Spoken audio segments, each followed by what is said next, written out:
Troubadour Pieter Wilkens, voetbaltrainer Foppe de Haan, Jonger Hessel, Cambuurspeler Mark de Vries.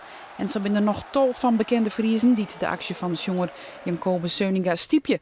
Zo'n vrienden weekend is hij dwaande maar een list met bekende Friezen op steen die zeker geen PVV stemmen. Een spontane actie die alles te krijgen had met de baan van Seuninga. Ik werk ook 2 dagen in de week op een ISK-school, in de Nationale Schakelklas. En dan merk ik, daar zitten kinderen van 12 tot 18 jaar uit de hele wereld. Groenland, Cuba, Nepal, China, Brazilië, maar ook uit Afghanistan, Sierra Leone. En ik zie vooral wat het beleid in Nederland ook een beetje doet voor dat soort kinderen. Want die ben hier gewoon een paar jaar in Nederland, met 14 zou je hier bijvoorbeeld komen, of 12.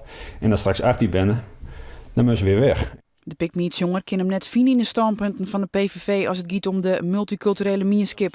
Dat wie ik reden van jongeres Anneke Dauma om haar naam op een list te zetten. Dat de PVV van mijn gevoel toch wel discrimineert. En dat is gewoon iets dat dan komen die hier in mijn rug doorheen staan. Daar moet het niks van hebben. Alle mensen zijn gelijk en alle mensen hebben recht op een bestemming. En waar het dat nou in de vrouwen is, dat maakt het net uit. Vraag is wat de partij van Geert Wilders vindt van de anti-PVV-actie. Zeker nooit de verkiezingsdroom komen.